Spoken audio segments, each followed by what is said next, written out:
శ్రీ రాజశేఖర్ గారు పంపించిన శ్రీ శివలీలామృతంలోని 31వ శ్లోకాన్ని ఆలపించి శ్లోక భావాన్ని వివరిస్తున్నాను. బంధువులందరికీ నమస్కరిస్తూ. త్వన్నామ విఘ్నహంతృత్వే శ్రేష్టం చైవ భవత్వితి మమ సర్వగణాధ్యక్ష సంపూజ్యస్త్వం భవాదునా ఏవముక్త్వా శంకరేణ పూజా విధి రనేకశః అశిషశ్చ వ్యనేకాహి కృతస్తస్మింస్తు తత్క్షణాత్. తాత్పర్యం: విఘ్నములను నశింపజేయుటలో నీ నామమే శ్రేష్టమైనది అగుగాక. నీవు నా సర్వగణాధ్యక్షుడవై సంపూజ్యుడవగు మని శంకరుడు పలికి అనేక విధములైన పూజా విధులు వనర్చి ఆశీర్వదించను. ఆ తరువాత ఆదిదేవుడిట్లు అనెను: గణపతి, నీవు భాద్రపద శుక్ల చతుర్థి దినమున చంద్రోదయ ప్రథమ యామమున ఆవిర్భవించితివి కాన ఆ దినమున నీ వ్రతము చేసిన సమస్త విఘ్నములు తొలగి సర్వసిద్ధులను కలిగి శుభములు చేకూరును. ఆనాటి వినాయక వ్రతము సర్వశ్రేష్టము అని ఈ పద్య భావము.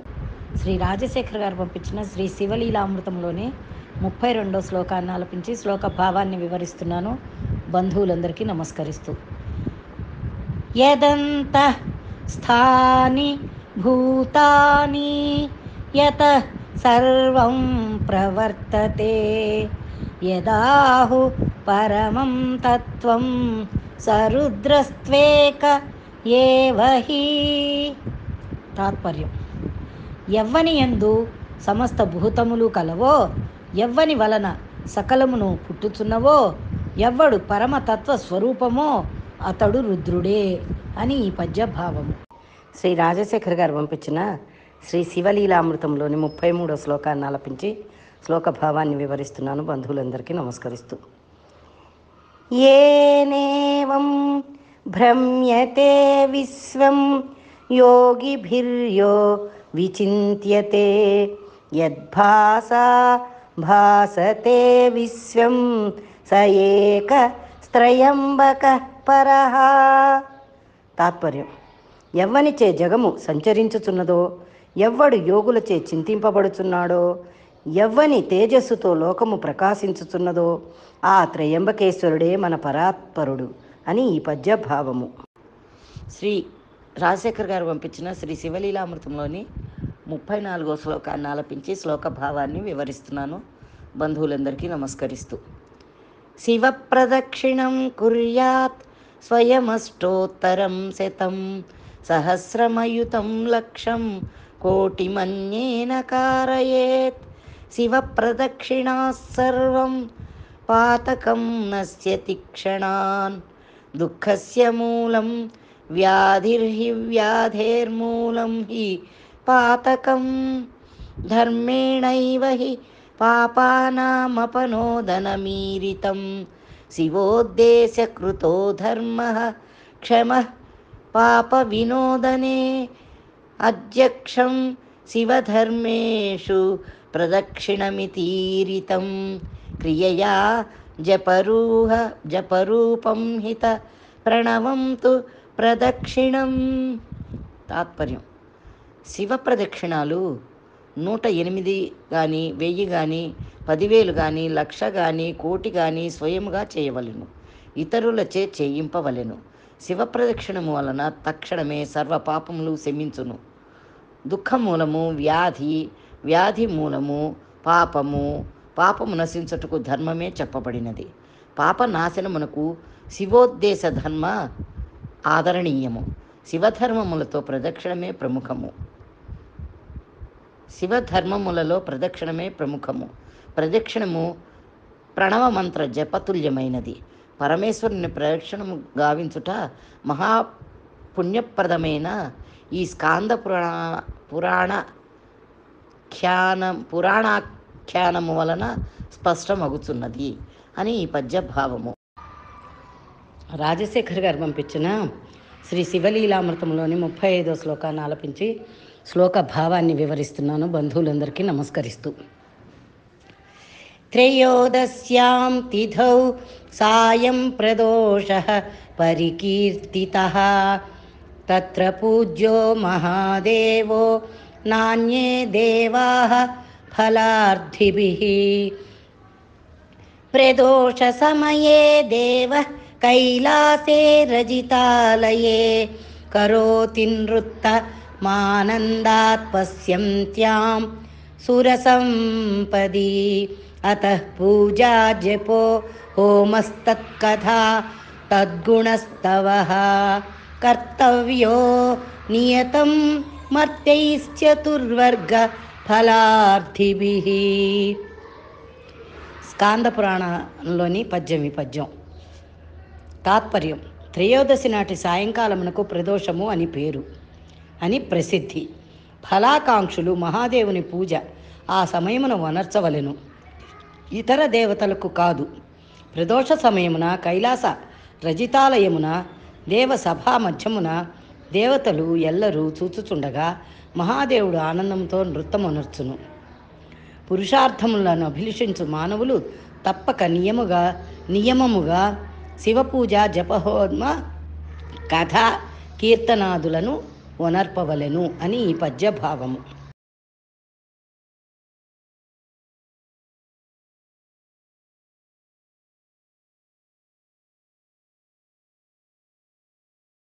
లోని 36వ శ్లోకాన్ని ఆలపించి శ్లోక భావాన్ని వివరిస్తున్నాను. బంధువులందరికీ నమస్కరిస్తూ.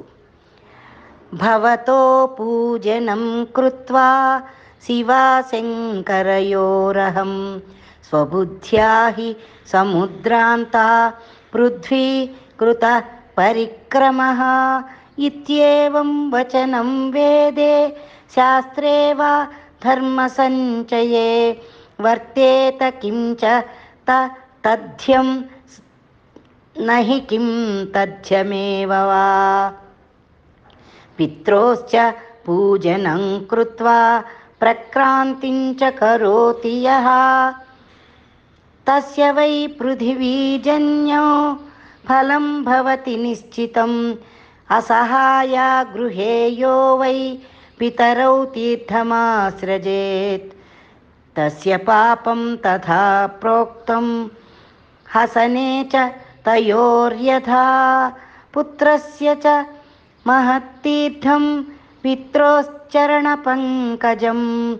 అన్యతీర్థం తు దూరే వై గత్వా సంప్రాప్యతే పునః ఇదం సంవిహితం తీర్థం సులభం ధర్మసాధనం ఇదం సంవిహితం తీర్థం సులభం ధర్మసాధనం. తాత్పర్యం: గిరిజా మహేశ్వరులకు మీ పూజలు నేను చేసి తిని, కావున సముద్రాంతమున అందుగల భూప్రదక్షిణము చేయబడినట్లే అని వేదమందు శాస్త్రమందును ధర్మశాస్త్రములందును చెప్పబడినది. ఆధిపత్యమా అసత్యమా తల్లిదండ్రులను పూజించి ఎవడు ప్రదక్షిణము చేయునో వానికి నిశ్చయముగా భూప్రదక్షిణ ఫలితము లభించును. ఇంటి వద్ద తల్లిదండ్రులను విడిచి ఎవడు తీర్థయాత్రలకు వెడలునో వానికి తల్లిదండ్రులను చంపించినంత పాపము సంక్రమించును. తల్లిదండ్రులు పాదపద్మములే కుమారునకు ఉత్తమ తీర్థము. దూరముగా వెడలిన గాని అన్యతీర్థములు లభించవు. ధర్మ సాధనమై సులభమై సన్నిహితమైన గొప్ప తీర్థము కుమారునకు పితృచరణమే అని వేదశాస్త్రములు ఘోషిస్తున్నాయి అని ఈ పద్య భావము. 37వ శ్లోకాన్ని ఆలపించి శ్లోక భావాన్ని వివరిస్తున్నాను. బంధువులందరికీ నమస్కరిస్తూ. యజ్జస్తి దత్తమిష్టం చ స్వధర్మో నా స్వనుష్ఠితః కులం నో విప్రదైవం చే ధరేరస్త్రం ప్రశామ్యతు యది నో భగవాన్ ప్రీతో మద్భక్తో భక్తవత్సలః సుదర్శనమిదం శాస్త్రం ప్రశామ్యతు విశేషతః. తాత్పర్యం: చక్కగా అనుష్ఠింపబడిన స్వధర్మమును ఇష్టముతో వసంగబడిన దానమును కలిగి మా వంశము బ్రాహ్మణ్ణి దైవముగా భావించున్నది అయినచో నీ సుదర్శనము శాంతించుగాక. భక్తవత్సలుడైన భగవంతుడు నా యందు ప్రీతుడు అయినచో నీ సుదర్శనము శాంతించుగాక అని ప్రార్థింపగా అది శాంతించి మరలిపోయినది. మహర్షికి నమస్కరించి స్తుతింపగా అతడు సంతోషించి, అంబరీష నృపాల, నీ వ్రతనిష్టకు భక్తికి ఆనందమైనది, వరమొసుగుదును కోరుకొనుము అనినా. అంబరీషుడు, మహర్షి మీరు శిష్యులతో నా ఇంట భుజింపవలయను అని కోరగా దూర్వాసుడు అంగీకరించి శిష్యులతో ఆరగించి వెడలిపోయినాడు అని ఈ పద్యభావం. శ్రీ శివలీలామృతంలోని 38వ శ్లోకాన్ని ఆలపించి శ్లోకభావాన్ని వివరిస్తున్నాను. బంధువులందరికీ నమస్కరిస్తూ. గాధిశ్చ కౌశికశ్చైవ పిప్పలాదో మహామునిః శనైశ్చర్య కృతాం పీడాం నాశయంతి స్మృతాస్త్రయః. శనైశ్చర కృతాం పీడాం నాశయంతి స్మృతాస్త్రయః. తాత్పర్యం: గాధి, కౌశికుడు, పిప్పలాదుడు అను ముగ్గురును స్మరించిన వారికి శనిపీడ ఉండదు. శనిపీడ లోకమున అధికముగా ఉండుటచే పిప్పలాదుడు ప్రజాక్షేమమునకై 16 వర్షముల లోపలి వయసు వారిని, శివభక్తులను శనిపీడ పీడింపకుండా ఉండునట్లుగా వరము అనుగ్రహించను. అందువలన శివభక్తులను శని పీడింపడు అని ఈ పద్యభావము. శివలీలామృతంలోని 39వ శ్లోకాన్ని ఆలపించి శ్లోక భావాన్ని వివరిస్తున్నాను. బంధువులందరికీ నమస్కరిస్తూ. నహీసో భగవాన్ శక్త్యా హ్యాత్మనో వ్యతిరిక్తయా కదాచిద్రమతే రుద్రో లీలా రూపధరో హరః. అసౌ హి పరమేశానః స్వయం జ్యోతిః సనాతనః ఆనందరూపా తస్యైషా శక్తిర్నాగంతుకీ శివా. శక్తిర్నాగంతుకీ శివా. తాత్పర్యం: శివుని కంటే భిన్నమగు శక్తి లేదు. లీలారూపధరుడు అగు హరుడు ఒకప్పుడు శక్తితో క్రీడించుచుండెను. సనాతనుడైన పరమేశ్వరుడే స్వయం జ్యోతి. ఆనందరూపమగు అతని శక్తియే శివాదేవి గాని ఆగంతుకి కాదు అని ఈ పద్య పంపించిన శ్రీ శివలీలామృతంలోనే 40వ శ్లోకాన్ని ఆలపించి శ్లోక భావాన్ని వివరిస్తున్నాను. బంధువులందరికీ నమస్కరిస్తూ. అపుత్రస్య గృహం శూన్యమపుత్రస్యార్జనం వృథా అపుత్రస్య తపశ్చిన్నం నోపవిత్రత్య పుత్రతః. న పుత్రాత్ పరమో లాభో న పుత్రాత్ పరమం సుఖం న పుత్రాత్ పరమం మిత్రం పరత్రేహ చ కుత్రచిత్. న పుత్రాత్ పరమం మిత్రం పరత్రేహ చ కుత్రచిత్. తాత్పర్యం: పుత్రులు లేని గృహము శూన్యము, అపుత్రకుని ఆర్జనము వ్యర్థము, అపుత్రకుని తపము వ్యర్థము, అపుత్రత వలన పవిత్రత లేదు. పుత్రుడే పరమలాభము, పుత్రుడే పరమ సుఖము. ఇహపరములలో ఎక్కడైనను పుత్రుని కంటే పరమ మిత్రుడు లేడు అని తలంచడి విశ్వానరుడు పుత్రోదయముతో అమితానందుడైనాడు అని ఈ పద్యభావము.